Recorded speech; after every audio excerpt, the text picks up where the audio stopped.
Good evening, everyone. Today, let's begin session with Omkaram. Om. Om.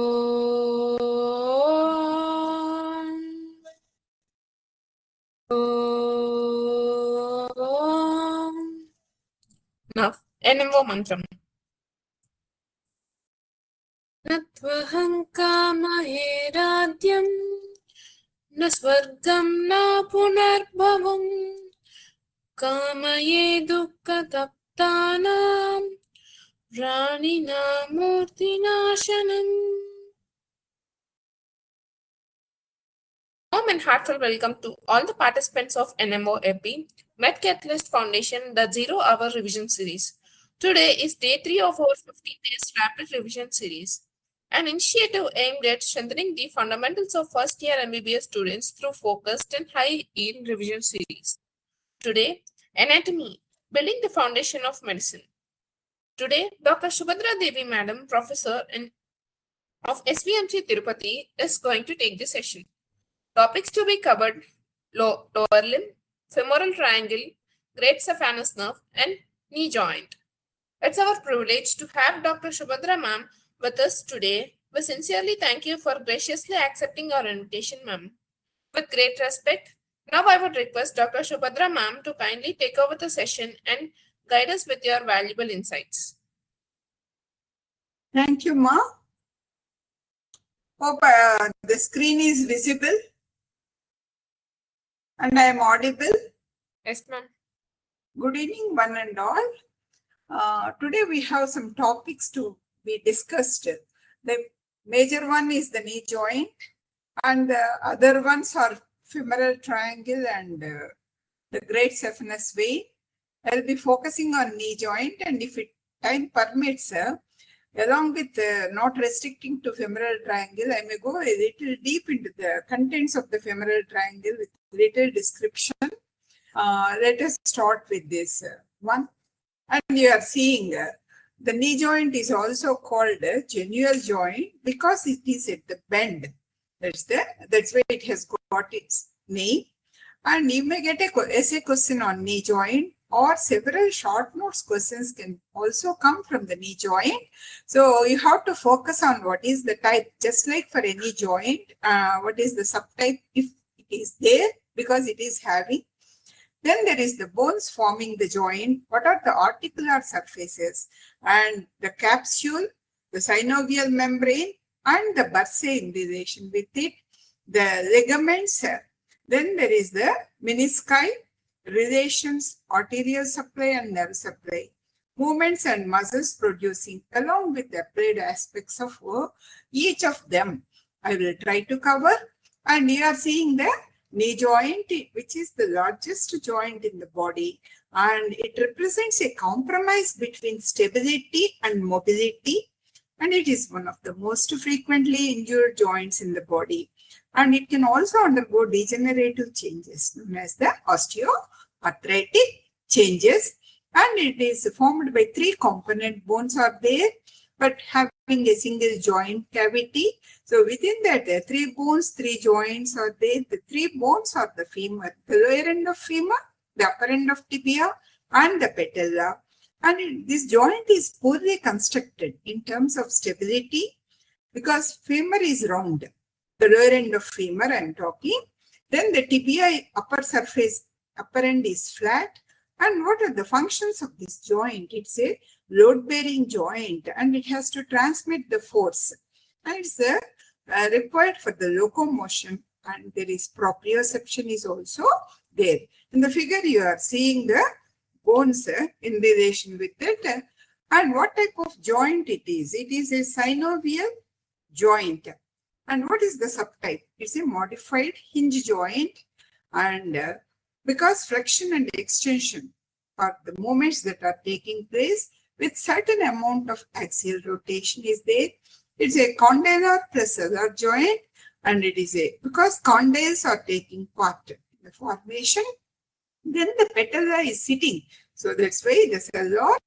So it can be called compound and complex because of combination of 3 joints formed by 3 bones. So medially, what you will be seeing is the tibiofemoral condyle, laterally, lateral tibiofemoral condyle. Intermediate is femoropatellar saddle type joint. Hope why it is called this type of joint, you got the explanation. What about embryologically? The three joints are there which will unite in the fourth month of intrauterine life. So the demarcation can be seen in adults. The femoropatellar joint, that is the femur and tibia, by infrapatellar synovial fold is there.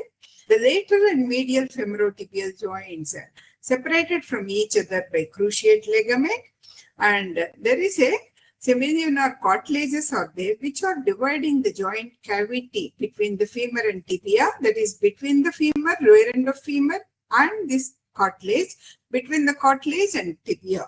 So there are different cavities are there which we are going to study in detail. The three bones are there. Now you know what are all the three bones that are contributing and what are the three joints. Let us see the articular surfaces. So complicated shape is there. They are large in size. They are not congruent, fitting properly, incongruent.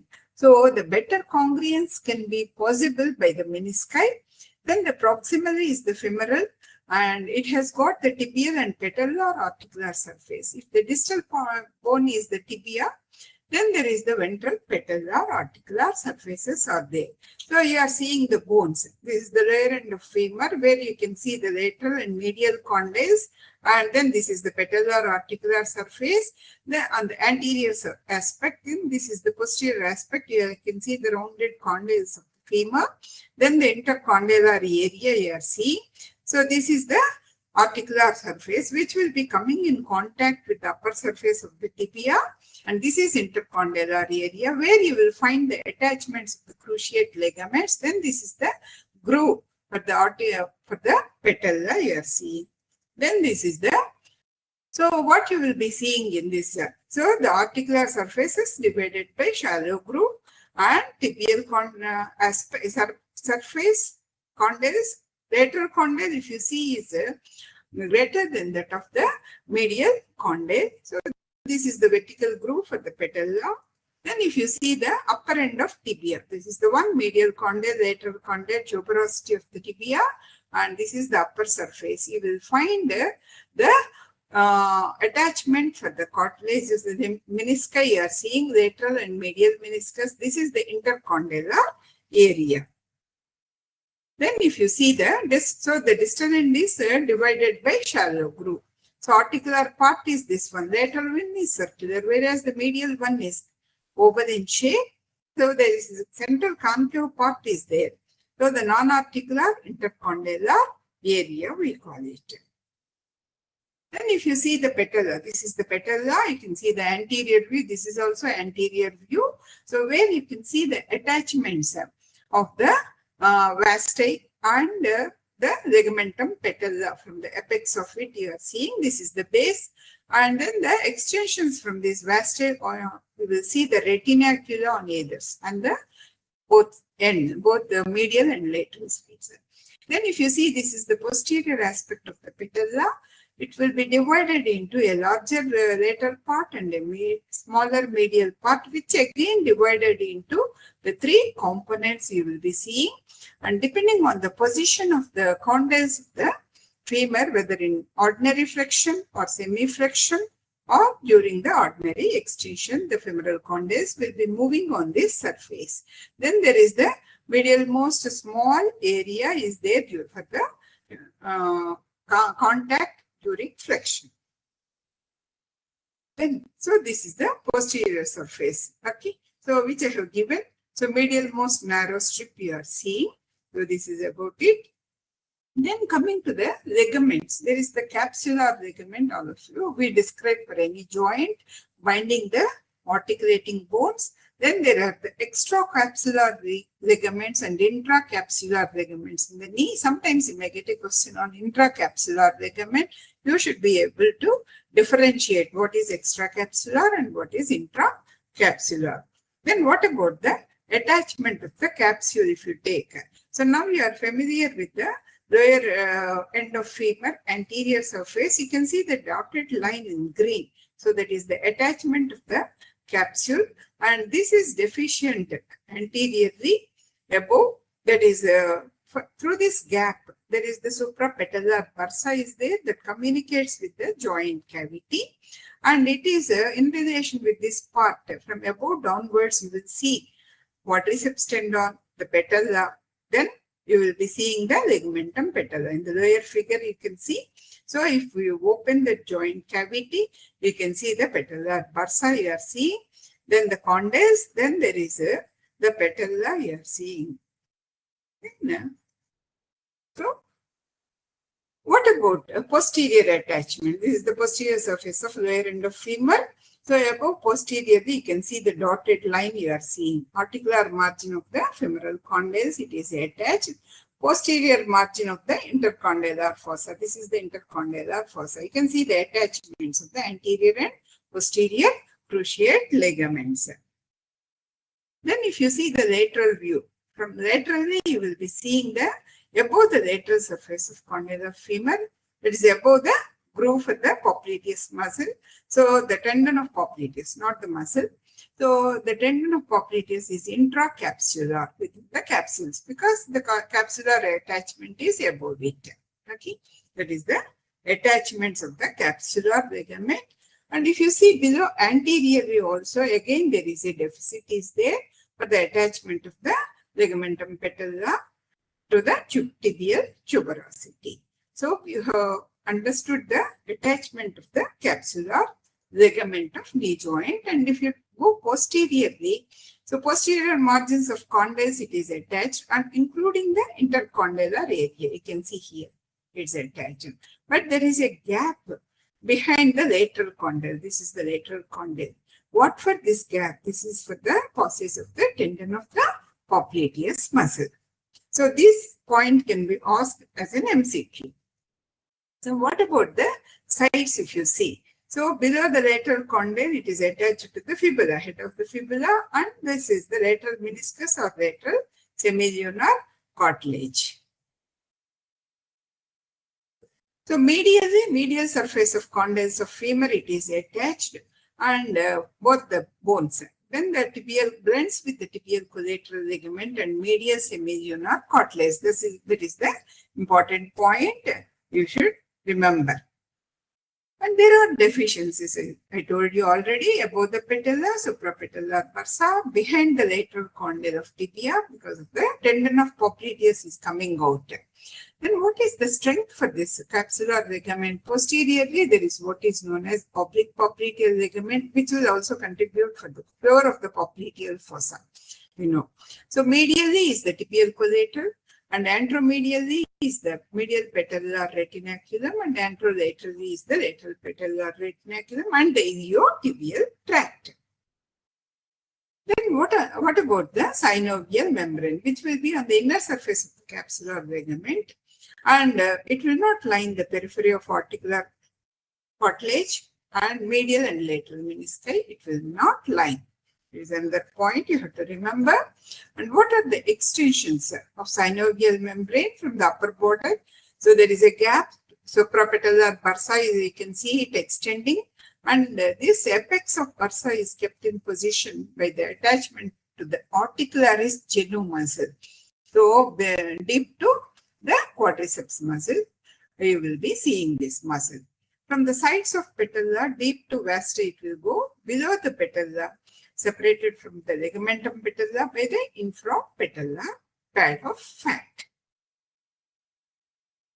Then the extension of the synovial membrane, lower part of lateral and medial borders of articular surface of patella, you can see. So there will be extensions known as the alar folds. So that will be uniting and forming the infrapatellar synovial fold. That's what you are seeing in this part. Then sides of joint also, there are extensions, and the inner surface of the capsular ligament up to attachment of the semilunar cartilage. In the posterior aspect of joint, there is the popliteal bursa is there. Between the lateral semilunar cartilage and tendon of popliteus, you will see that.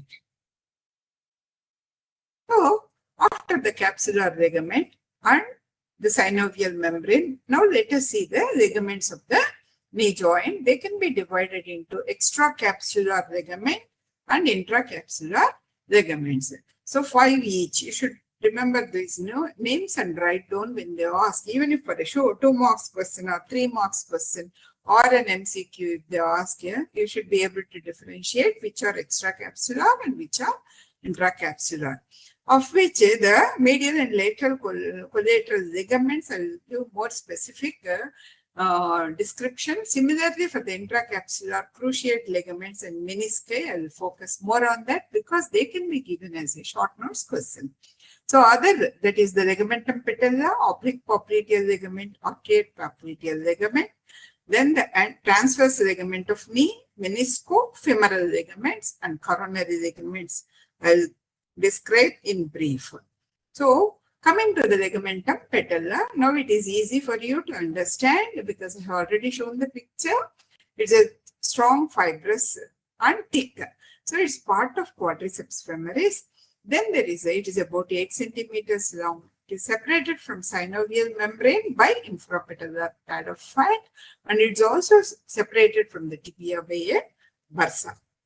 So what are its attachments? The attachment is to the apex of patella is there. Then below is tibial tuberosity. So sides is it will extend as the lateral and medial patellar retinacula, which are prolongations from the quadriceps femoris. Then you are seeing the oblique popliteal ligament. This is the oblique popliteal ligament. This is nothing but expansion from the semimembranosus muscle. So it's going upwards and laterally from the posterior surface of medial condyle of tibia, and it gets attached about to the intercondylar line. Now you know what is intercondylar line and lateral condyle of femur, and it will blend with the fibrous capsule, and it forms the floor of popliteal fossa. Popliteal artery lies posterior to it, and this oblique popliteal ligament is pierced by middle genicular vessels and nerve and the posterior division of obturator nerve. This can form an MCQ. Then arcuate popliteal ligament you are seeing. So what is this arcuate popliteal ligament? It's also called Y-shaped ligament. It's attached by its stem to the head of fibula.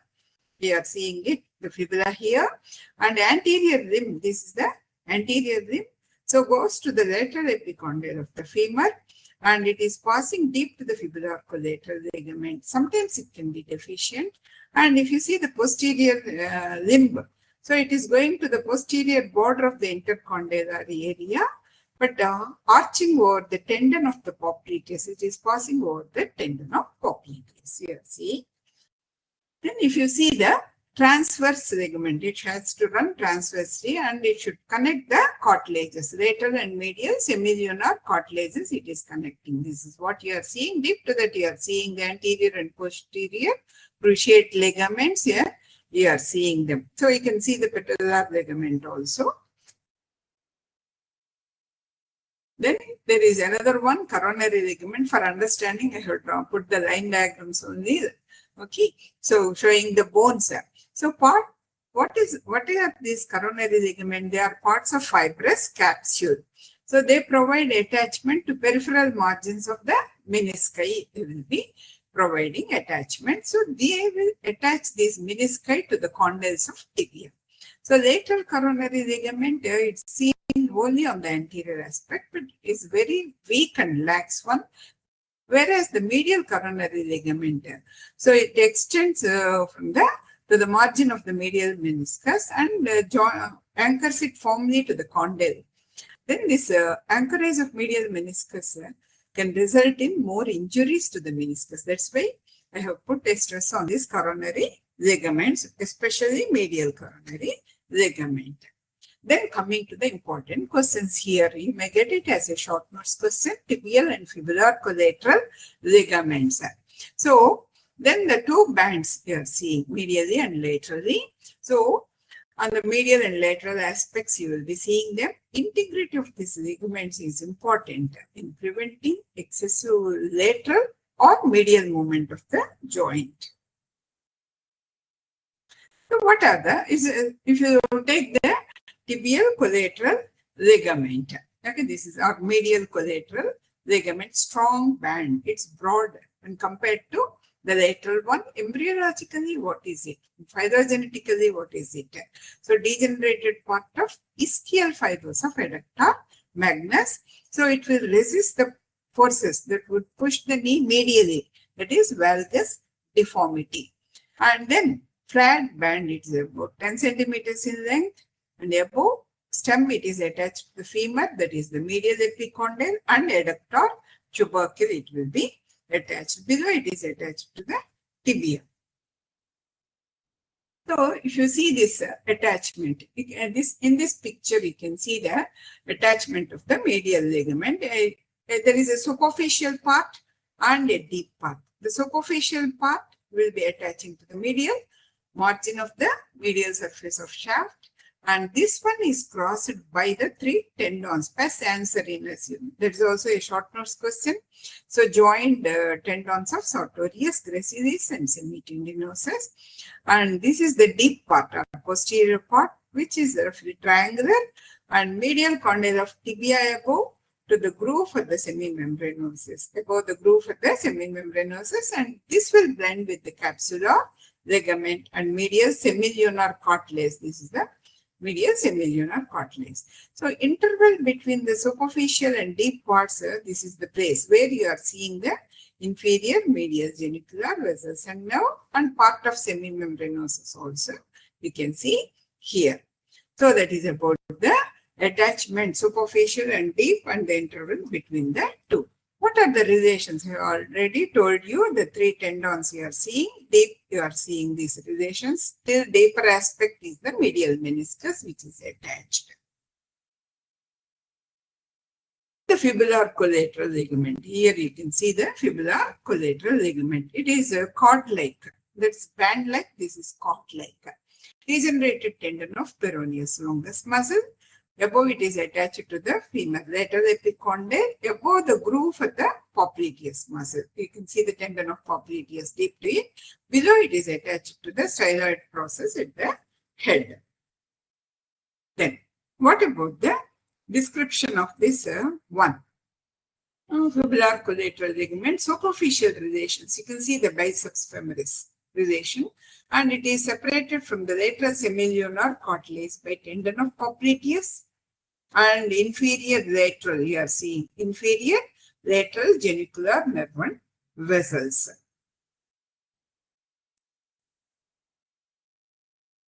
Superficial.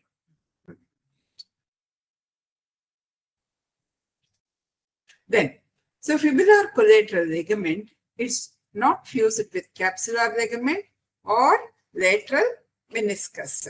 So, because what is the disadvantage? Okay, so it is more flexible. Or disadvantage or advantage? Advantage is more flexible than medial. So, therefore, less susceptible to injury. Whereas that one is attached and more susceptible to injury. That is the difference between the two. And whatever I have told, you can make it in the form of a table giving the features, description, location, what is it morphologically and phylogenetically, what are its attachments and relations. Like that, you can make a table also for easy understanding, and time will be less when you prepare in the form of a table or flow charts. So you will gain time when you are answering the questions, and from your recollection, easy to remember in the examination and reproduce. What is the clinical importance? How to test the integrity of these ligaments? So we have to ask the patient to sit on a high chair with legs not touching the ground. So they should be high. So by holding the lower end of femur firmly with one hand, tibia is moved laterally or medially. So if there is excessive medial movement of tibia, it indicates there is rupture of fibular collateral ligament. Whereas if there is excessive lateral movement, it will suggest rupture of tibial collateral ligament. So when you are sitting on a high chair in a parlor, remember this point. Okay. And then tibial collateral ligament, very painful injuries, because it causes valgus stress to a slightly bent knee, often when landing, bending, or on high impact. So pain will be more. Then the most common structure that will be damaged in skiing, football games. So this is the ligament common in centuries and in guards. This ligament is injured. Helmet striking the knee is another cause for the injury. Breaststroke in the case of professional swimmers. These are the causes for the injury to the tibial collateral ligament. And so what is a knock knees or genu valgus? So I have used the gum. Okay. So knees sticking together. So exaggerated inward angulation you will be seeing, and due to exaggerated overgrowth of medial condyle or undergrowth of lateral condyle, that is the one. So bow legs, this is the bow legs or genu varus or varum. So more air between the legs you are seeing here, less air here, exaggerated outward angulation of knee you will see. And so this will give, gum makes your knees to stick together, genu valgum, and rum makes your knees spread apart. That is genu valgum. This is how you can remember if an MCQ is asked on these lines. So what about the cruciate ligaments? So collateral ligaments of the femoral tibial joints or the cruciate ligaments. Two ligaments that are crossing like the letter X. So they are intracapsular. There's another one. Stabilize the joint by allowing a very large range of movement. So they are anterior and posterior cruciate ligament. So how they are related to the capsule? Okay. So they are intracapsular but extrasynovial. You are seeing the synovial membrane. They are not within the synovial membrane, outside it, covering the front and sides of it. And a pouch extends between the two ligaments. This is the pouch. Okay, so intracapsular within the capsule but outside the synovial membrane. Then the anterior cruciate ligament. So what are its attachment? Always you should start at the tibial end. So anterior-medial part of, this is intercondylar area between anterior horns of medial and lateral meniscus. So between the anterior horns of medial and lateral meniscus is the anterior cruciate ligament. That's why I have used this abbreviation. So it blends with the anterior end of the lateral meniscus. Anterior end of lateral meniscus. This is the lateral meniscus. It's blending with that. In this picture also, you can see the anterior cruciate ligament. These are the menisci. Okay, lateral meniscus and medial meniscus also you are seeing. Then from this, it is going upwards. Posterior part of medial surface. See, going posteriorly. Posterior part of medial surface of lateral condyle of femur, where it gets attached. And what is its direction? It's going upwards, backwards, and laterally. So medial to lateral, upwards, backwards, and laterally. That is the direction of anterior cruciate ligament. What is its function? So it is binding the bone, stretched or taut. During extension, it will be taut. If you extend your knee, you can feel it. So prevents forward displacement of tibial condyles, and it forms the vertical axis for rotation of femur on the tibia, medial and lateral rotations. In standing, it is lodged in a subsidiary notch is there, lateral part of intercondylar notch it gets. So now you can see here the anterior cruciate ligament. Now you know.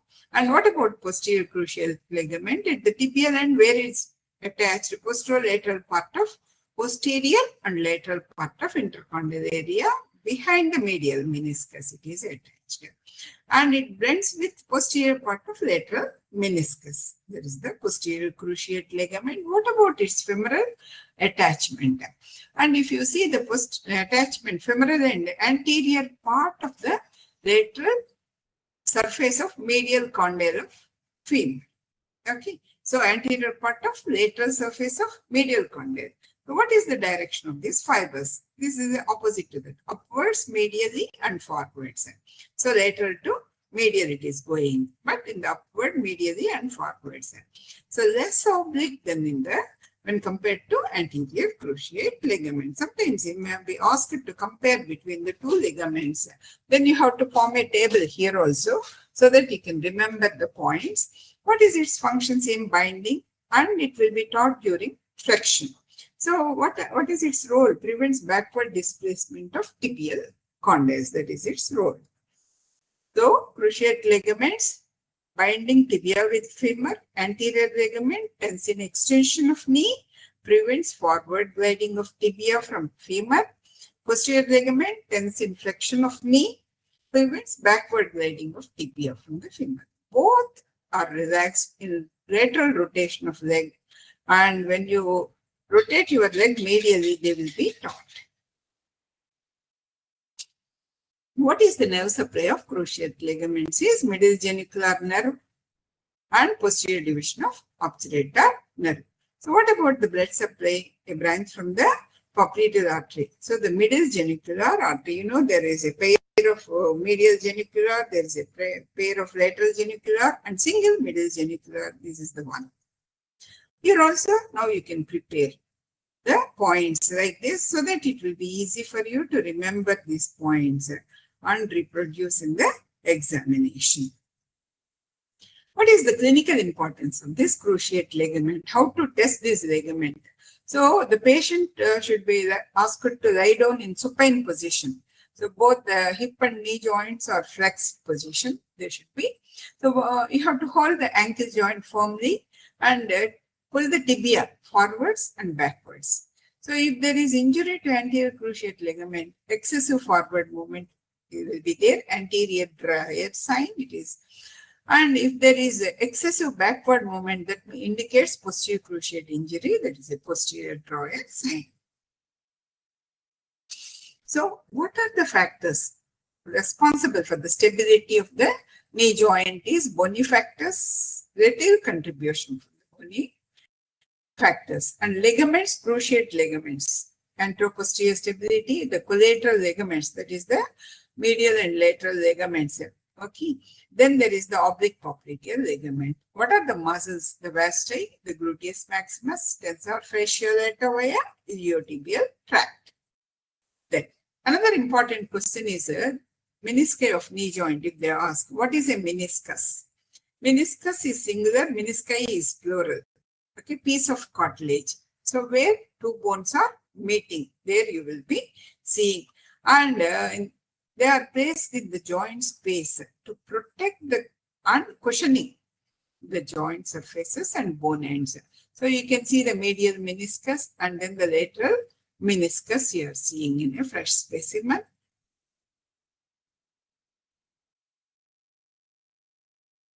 So they are crescentic shaped. Okay, fibrocartilage between lower end of femur and upper end of tibia. So intra-articular disc of fibrocartilage. They are also intra-articular structure, 2 in number. Okay.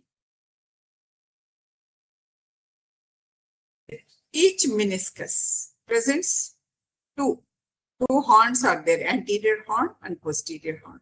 Two surfaces, superior surface and inferior surface. That is one facing towards the femur, one facing towards the tibia. Then the borders, the peripheral border and inner border. What is the function? So increase the concavity of tibial condyles for better adaptation of the femoral condyles. So they maintain a space for flushing the synovial fluid and nutrition. Then shock absorber function is there, protecting the articular cartilage. Then there is the participation in the gliding movements, spreading of synovial fluid. And they are dividing the joint cavity I was mentioning you for independent movements. The menisco-femoral, between the meniscus and femur, between the meniscus and tibia. So flexion and extension movements are taking in the menisco-femoral compartment and rotational movements in the menisco-tibial compartment. And nutrition is by to the peripheral part, vascular, blood supply is there, inner part is avascular. The medial one, if you take it, is semilunar, length is more, okay, when compared to the lateral one. So there is the anterior horn and there is the posterior horn. They are seen in relation with the intercondylar area, the upper surface and the lower surface. Upper surface is concave, lower is flat. So peripheral margin convex. Because to this capsular ligament, if you recollect, and tibial ligament, collateral ligament are attached. Inner margin is concave and free. Similarly, if you take the lateral one, semicircular in shape, so it is short in length. So anterior horn and posterior horn are there, and then anterior horn is towards intercondylar area. Posterior horn attachment for meniscofemoral ligament, which I mentioned, and fibers of popliteus, few fibers. So forward gliding and preventing trapping, it is its role. Upper surface concave, lower flat, inner margin free, lateral margin also concave, but grooved by the popliteus tendon. So here also you can prepare a table showing the description components and then the two menisci you can represent in a table. So what is the clinical importance? So medial meniscus tear is more important, especially in football players, because of forcible extension or forcible rotation. They cause the tearing of the menisci. Then the bucket handle tear is a curved tear extending through whole length of meniscus, like a bucket handle, remember it. It has no blood supply, so no bleeding into the joint cavity, delayed healing because it is avascular most part. Then how to visualize it? Okay, so by arthroscopy, they enter into the interior of knee joint without opening the joint. So parts of turned menisci, or if there are some loose tissues, they can be removed. Surgical procedures can be undertaken. So medial meniscus tears. Okay, so very common in football players because of twisting force. So medial meniscus is firmly attached and is frequently injured. That is the reason. Whereas the lateral meniscus, it's not attached. It will add to this injury because it is free and moves with lateral femoral condyle. When that is moving, it puts strain on the transverse ligament connecting the two, which in turn causes strain on the anterior horn of medial meniscus. That's why you should know about these ligaments and their connections, the menisci. So there is a meniscofemoral ligament will be seen here. So these are two ligaments. So they will be connecting the posterior horn of lateral meniscus. This is the lateral meniscus. This is the posterior horn of lateral meniscus. It will be attached to the medial condyle of femur. So they will be running in front and behind the posterior cruciate ligament. So they are attaching to the medial condyle. Okay, so there is the anterior ligament is called the ligament of Humphrey, and posterior ligament is called the ligament of Risborough. They are providing the fixity to posterior horn of lateral meniscus, and they are controlling its movements. So that is the importance of this meniscofemoral ligaments. So I have completed all the ligaments, extracapsular and intracapsular ligaments.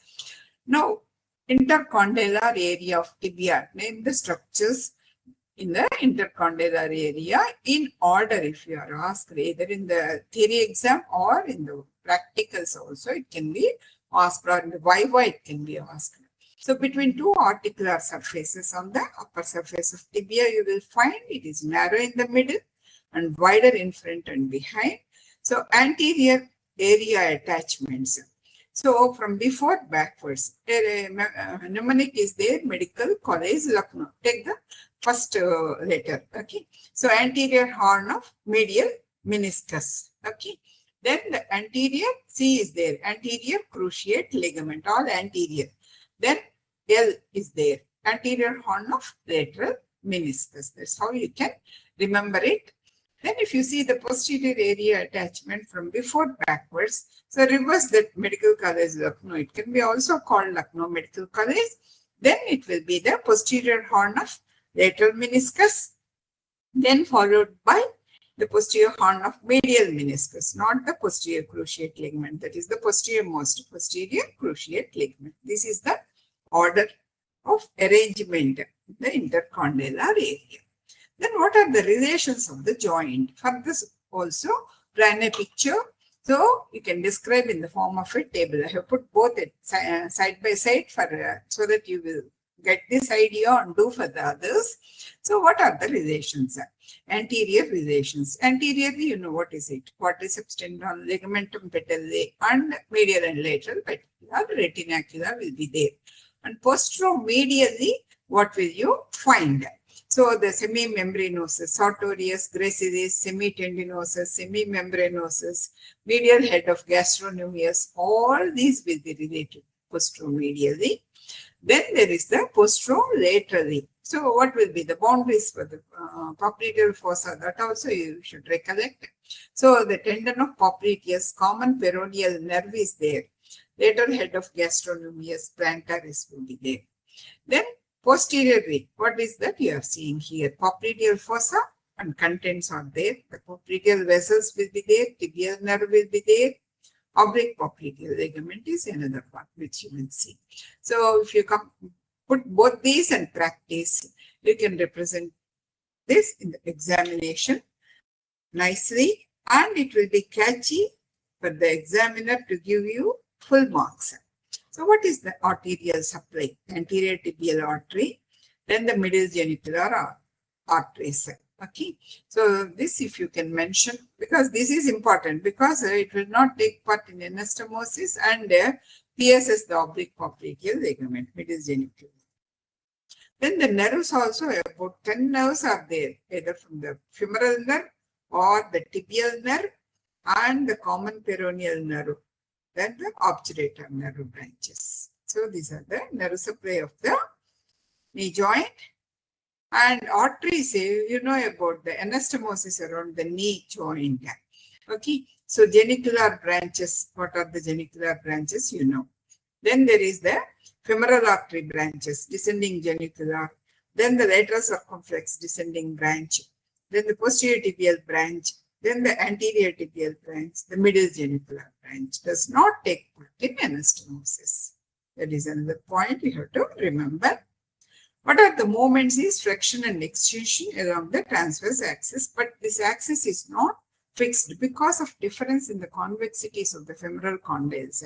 So it will shift forwards in extension and backwards in flexion. That is the one. So these are tibia and menisci. They will be guiding the forward relative to femoral condyles in extension and backwards in flexion. Okay. That's the importance. So meniscofemoral compartment and meniscotibial compartment, I have already mentioned where this will be taking place.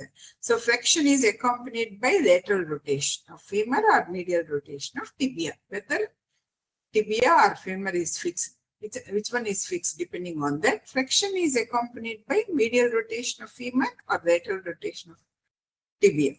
Okay, depending on which is fixed.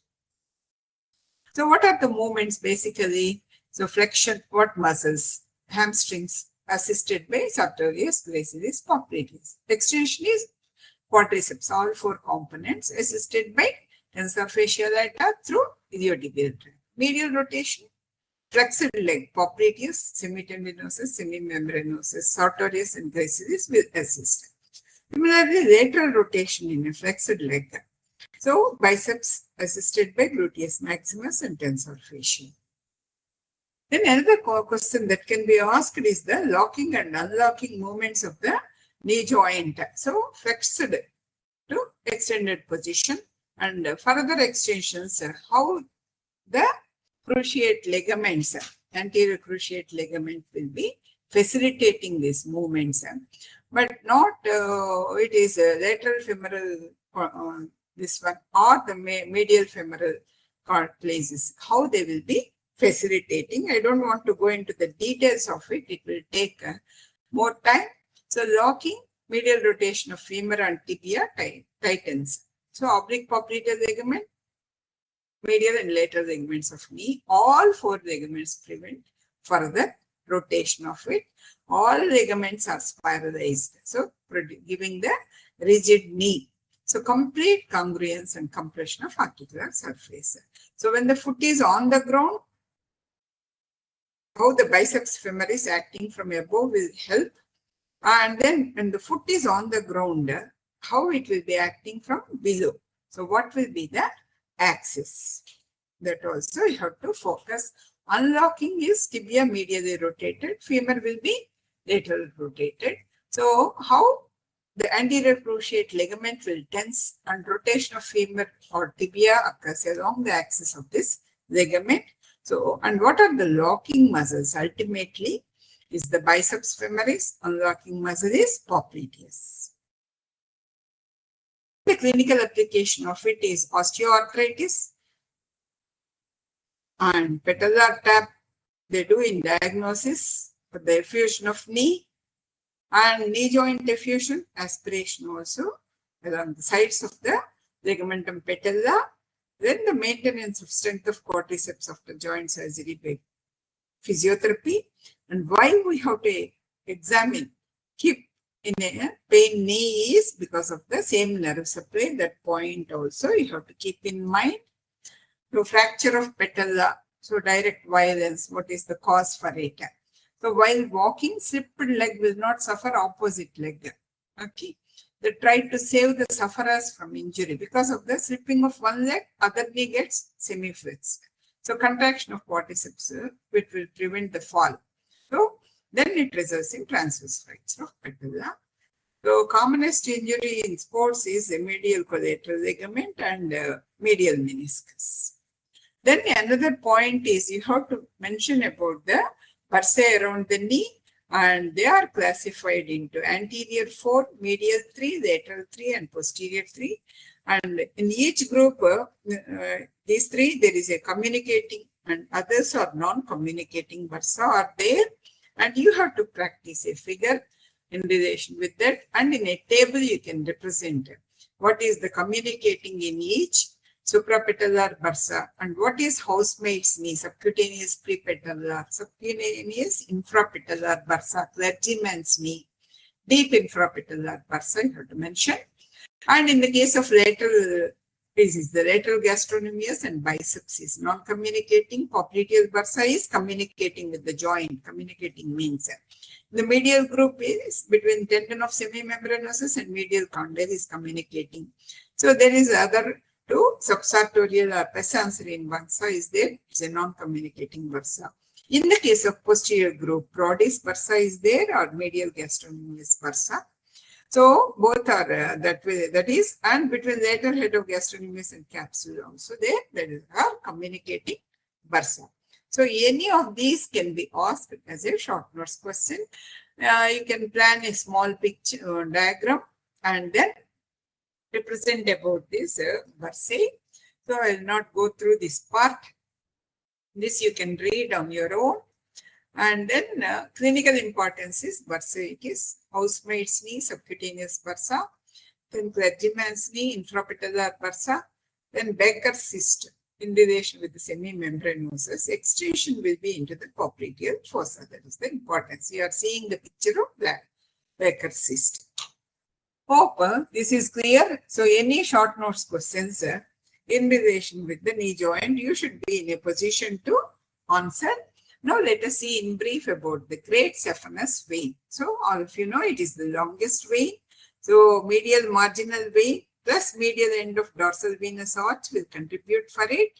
And this is the developmentally preaxial vein. And termination is into the femoral vein, 3 centimeters below the inguinal ligament. And course of great saphenous vein, you can have only single diagram also.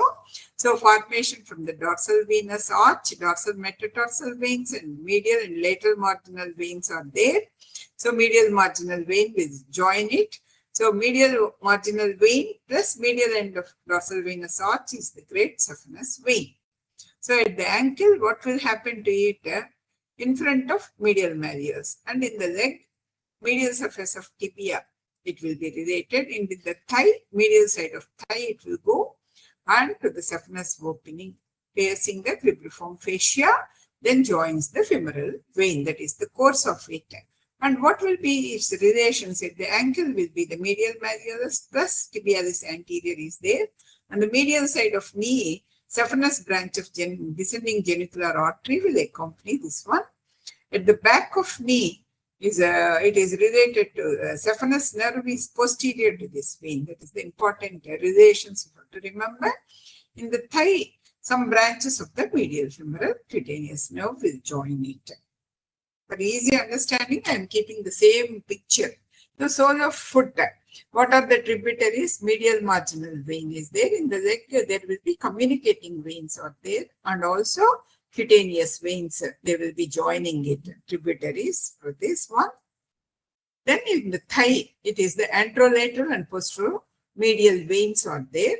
Just before entering the cribriform fascia, you know about these three veins: superficial, epigastric, external pudendal, and circumflex veins are there.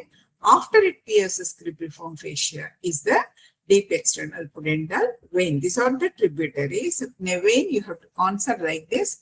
There is a thoracoepigastric vein communicating between the femoral and axillary veins, both limbs. So superficial epigastric from the femoral to lateral thoracic vein. And what about the walls? 10 to 20 are there too constant, where it pierces the cribriform fascia and at the saphenofemoral junction. So that is the importance of these walls. Then the clinical importance, you can mention what are varicose veins, what is thrombophlebitis, inflammation of superficial veins, deep vein thrombosis, and in whom it is more common.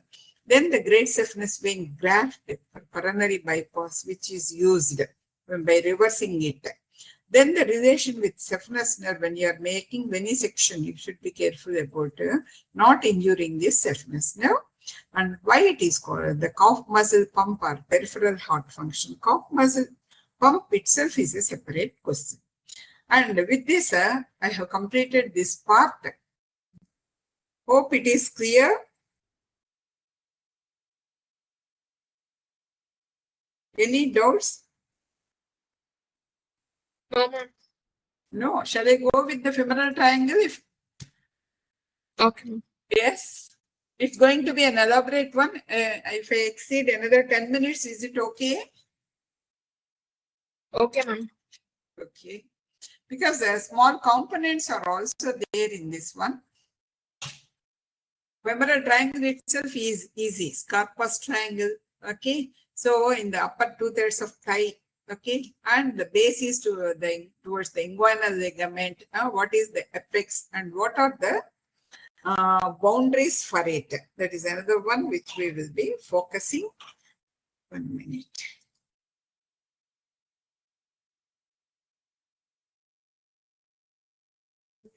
See. So base is inguinal ligament you are seeing. Lateral border is the sartorius. What border of the sartorius? Medial border. Again, medial border of the adductor longus is the medial border. There is another point which you have to remember. Apex is meeting of the two. Floor is the muscles. Adductor longus is also contributing for both the border and the floor. Then there is the pectineus, psoas, and iliacus. They will form a gutter. In relation with that lie the femoral sheath and contents. Okay. So what will be? The roof is the superficial fascia and deep fascia. So Screen yes. sharing ఆగిపోయింది. Pardon? Screen sharing ఆగిపోయింది. Sorry. Then I will see. Again, I will go back and share it. I got a doubt.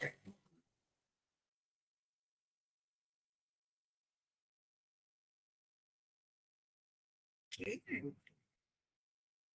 Share screen. Window. Okay. Now I think it will come. లేదు ma'am. Coming. Now? Are you able to see, Ma? కనిపిస్తుంది. Okay, then I'll repeat it. Okay. So femoral. మళ్ళీ ఆగిపోయింది. I'm sharing it.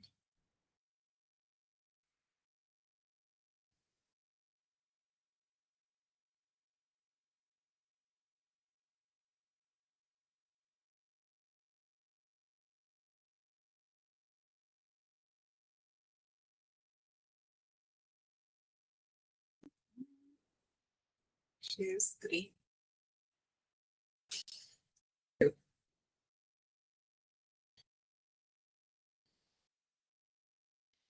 Now you are seeing? No, ma'am.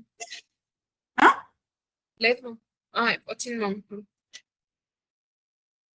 Actually, ma'am. I put on the slideshow. Is it now okay? Okay, ma'am. Okay. So Scarpa's triangle, it is in the upper 2/3 of the thigh, base upwards, okay, towards the abdomen. So which is formed by inguinal ligament. Medial border of sartorius is lateral border, and medial border of adductor longus is medial border. Apex is meeting of the two, and floor is formed by these four muscles from medial to lateral.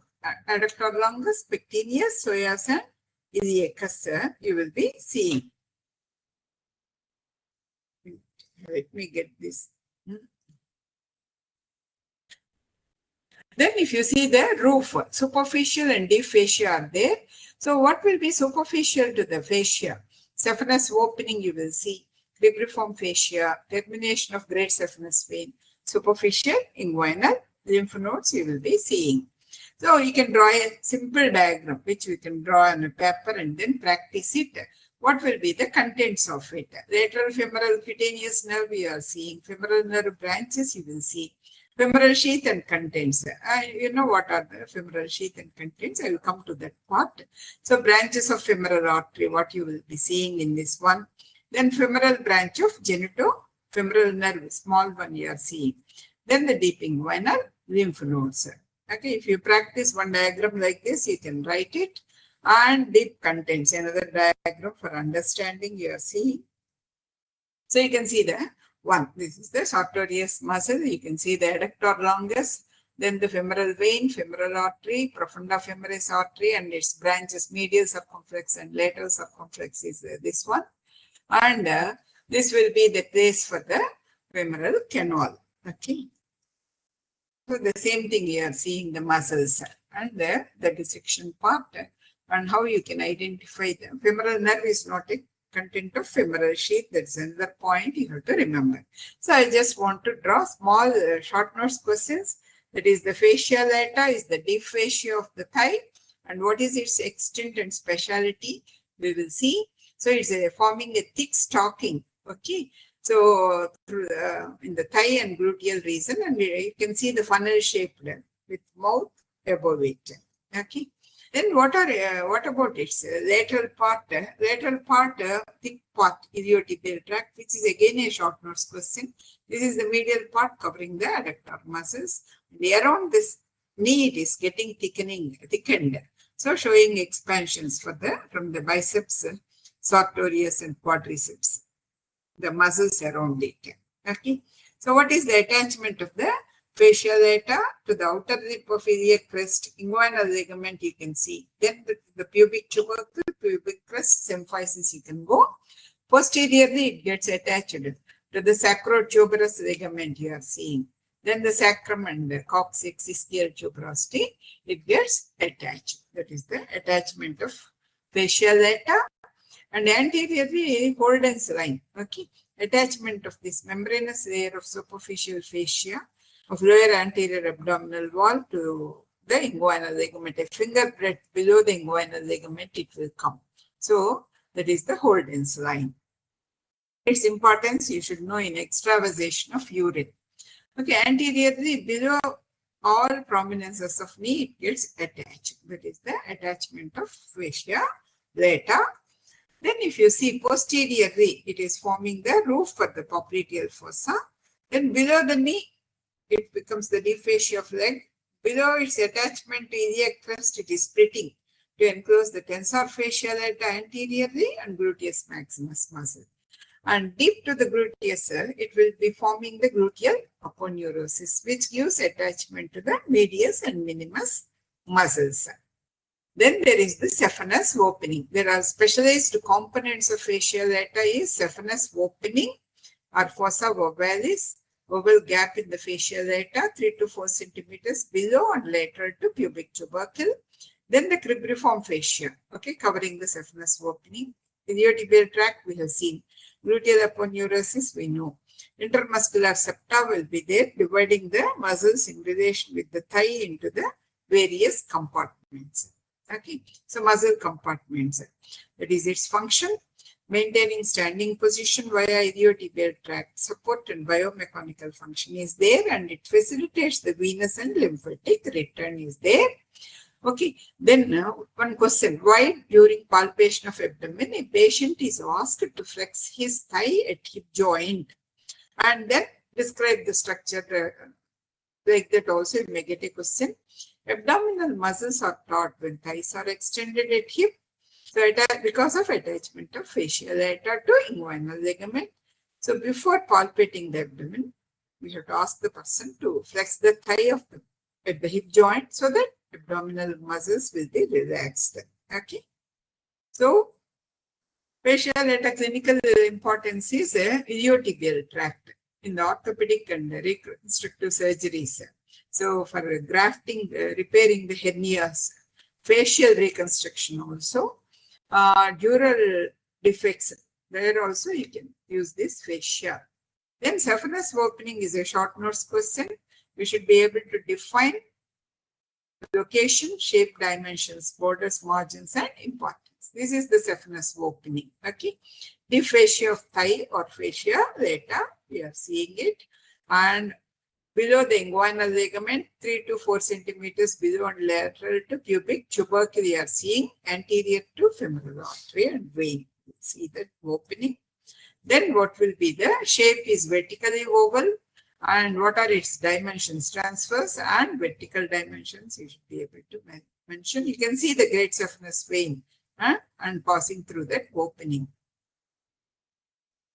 Then you can see here 4 borders are there. Upper margin, upper, lateral, and lower. They are sharp. Medial is ill-defined margin. This is what you will be seeing in the description of it. Okay. So this is the well-defined margin is a falciform margin. Ill-defined margin is smooth margin. Okay. Closure of opening is by cribriform fascia. You will be seeing. So this is the cribriform fascia. So the 2 horns you are able to see, superior and inferior horn. Okay, superior horn is going medially. Okay, attach it to pubic tubercle. Inferior horn is going back behind the great saphenous opening, and it gets attached to the fascia covering the pectineus muscle. So you can see here, importance allows the passage of great saphenous vein, which curves around its margin, lower margin, and pierces cribriform fascia before joining the vein. Okay. So cribriform fascia is another question. So what is the meaning? What are anatomical structures with the name cribriform? Where do you find it? It's a modification of which fascia? What structures pierce it? This is another way of questioning yourself to get the answers. Then you will be able to prepare better and its clinical importance. So sieve-like fascia with numerous holes are there. So cribriform plate of ethmoid bone you have heard. So that is where, and cribriform fascia in the thigh. The lamina cribrosa of sclera you will find in the eye. These are the 3 places you will find. And this cribriform fascia is also called Hasselbalch's fascia. So it covers the saphenous opening. So the perforations are for the passage of vessels. Okay. So this is the fascia. Perforated superficial layer of deep fascia of thigh covering saphenous opening here. Call it. So because of its appearance, it has got it. Nay. So what are the structures piercing? 1 vein, 3 arteries, 1 nephrotic and lymphatic vessels. You should know what are those structures. So great saphenous vein you will remember. And superficial external pudendal, superficial circumflex iliac, superficial epigastric artery. Now, not accompanying veins. We have discussed in relation with great saphenous vein, those veins. Ethmic from medial femoral cutaneous nerve. Then there is the lymph vessels. These are the structures. And great saphenous vein we have discussed. And corresponding veins do not pierce cribriform fascia as they drain into great saphenous vein before it pierces the cribriform fascia. If they put a why question for this, then this is the explanation. And what is its importance? So, transition zone between superficial and deep compartments of thigh, the varicose vein surgery is a neovascularization barrier it will be formed.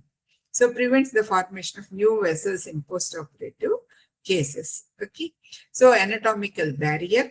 Then the femoral vein catheterization, how it can be used as a landmark. Then the femoral sheath.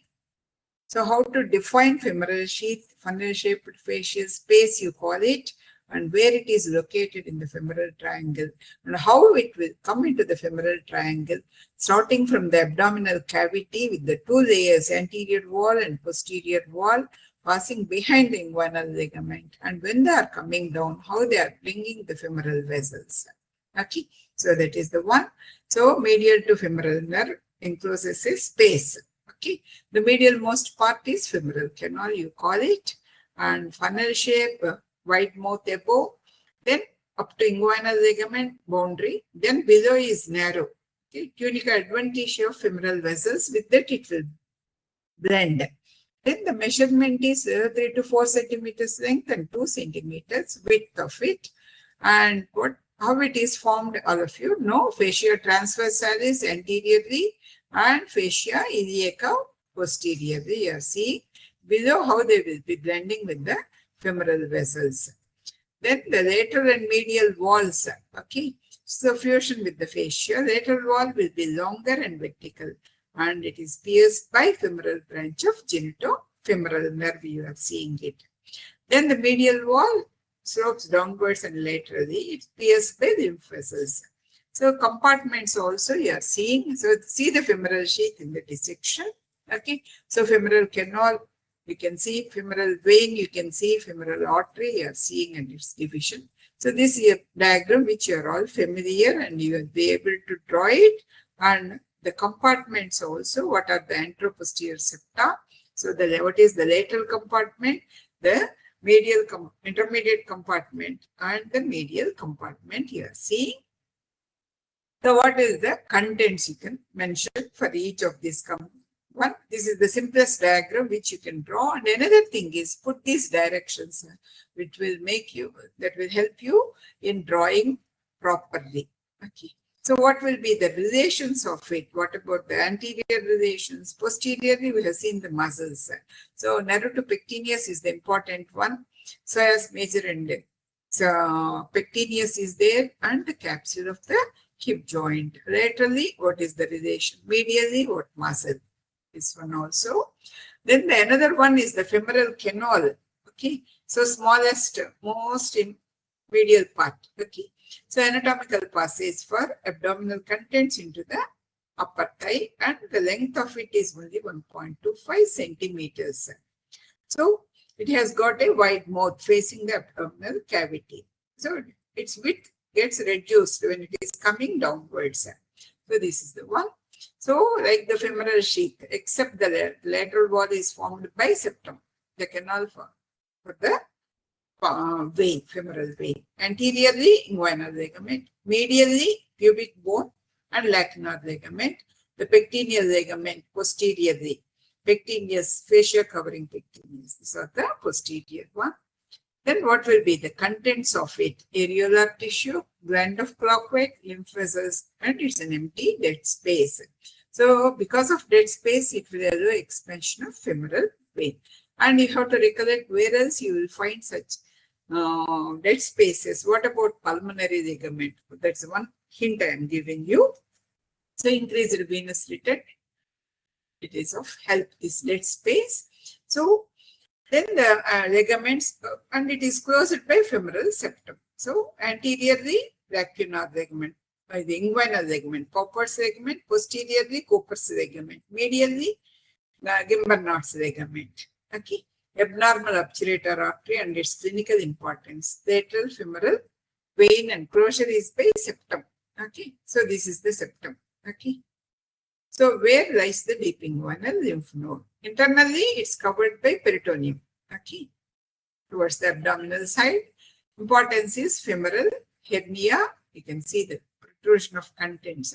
Okay. Inferolateral to pubic tubercle. More common in females because of wider pelvis. Okay. So, what is the direction of the hernia and how to reduce the femoral hernia starting from the saphenous opening, how the finger has to be pushed. That also You should remember. So when it gets strangulated, okay, so interfering with the blood supply. So strangulated hernia, when do you call it? That's also you should know. And I think with this, I have completed the femoral triangle with some of the components within that. Any doubts?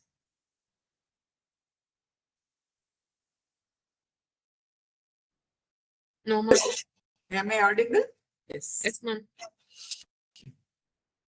Anything else you want?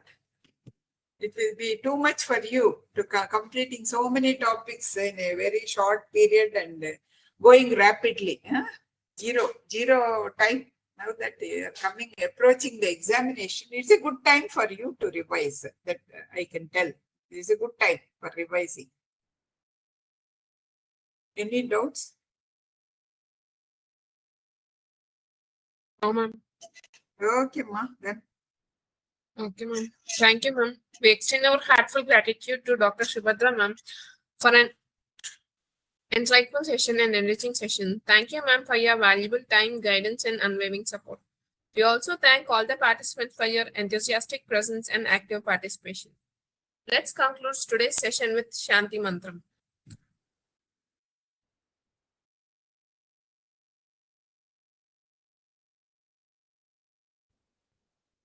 Om Sarve Bhavantu Sukinaha Sarve Santu Niramayaha Sarve Bhadrani Pasyantu Ma Kachid Dukha Bhag Bhavet Om Shanti Shanti Shanti. Thank you, ma'am. Thank you, ma. Bye. Bye, ma'am. Very good.